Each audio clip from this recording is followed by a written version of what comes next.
Welcome to Learning in Med School 101, where I briefly talk about some key learning concepts relevant to any medical student. Some of these come from longer talks I've given, and some are new. Here, I'm going to talk about some real basic structural concepts that are all interrelated to studying and learning. This applies to learning at all levels, but we're thinking about this through the filter of learning in medical school, which I think is especially important because no one teaches smart adult learners how learning actually works. So let's just quickly talk about 5 interrelated basic concepts.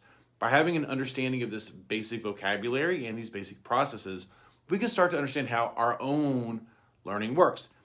And if you're a med student, I would think you would want to understand and optimize your own learning. So let's start by talking about what I call the basic circuit of learning, which is a simple framework we can all use to start thinking about how the learning brain works.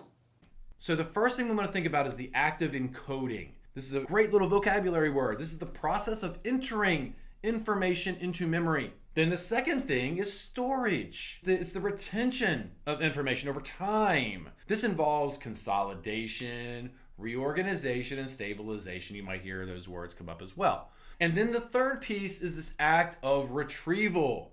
And this is the ability to access material from memory. So if we really boil it down, the basic circuit of learning is encoding, putting it in, storage, making it stick and stay and be organized, and then retrieval, being able to pull it out with random access in the future. So look at this. This is the horrifying thing called the curve of forgetting. We are designed not to remember stuff, guys. We are designed to forget.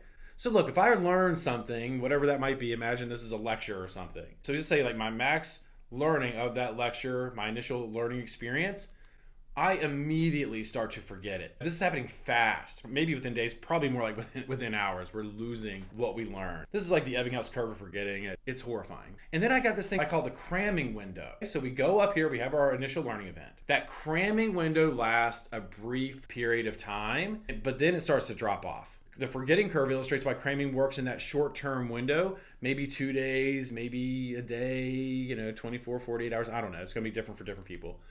But does not work over time and volume. We can usually cram a limited amount of information that will last 1 or 2 days, only to then lose that information over the following days and weeks. We can all think back to like undergrad courses, maybe master's courses, where that stuff really worked, where we really drilled it in, drill, it's there, we regurgitate, then it's gone. This is why.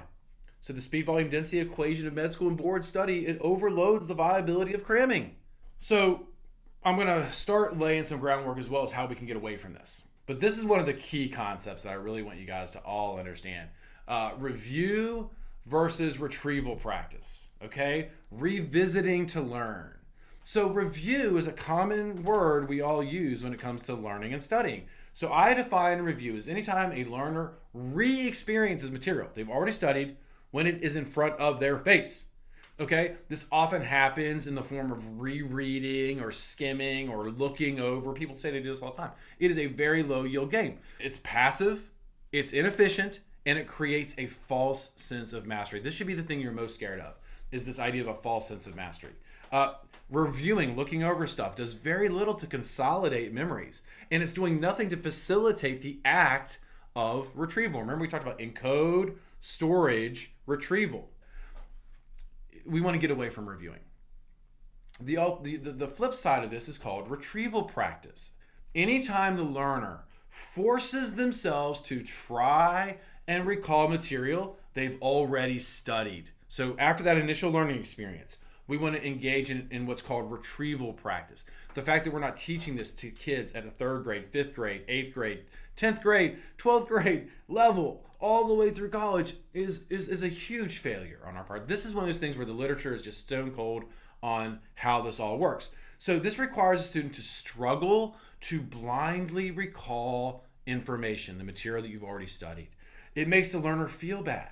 You're going to feel bad, like I'm trying to recall this stuff and I can't remember it. So the learner is less inclined to engage in this activity, even though it's superior. It can be called self-testing. It can be called the testing effect. You don't need practice questions or practice tests to engage in retrieval practice. So we want to activate the curve of learning to offset that horrific forgetting curve we saw earlier. Here's that initial learning experience, right? And I showed you how it starts to drop off. How do we offset that? Well, every time you come back and re-experience it, ideally through some sort of retrieval practice, you're going to spike that memory back up. But what's going to happen? It's going to drop off again. You revisit again, spike it back up. It's going to drop off. But that now, I mean, it's getting less extreme. So we're revisiting as time progresses. We're revisiting, and now we're seeing that spike drop off less and less. Revisitation should come in the form of retrieval practice and avoid passive review. So there you have it, 5 basic learning principles for learning in medical school. I hope this gives you some sort of framework for how learning works broadly. And if you're in med school or in a related field, you can start to reflect on how you study and maybe where things need to be tweaked or overhauled or tightened. Feel free to explore our content for more on these and related topics. Thanks for watching.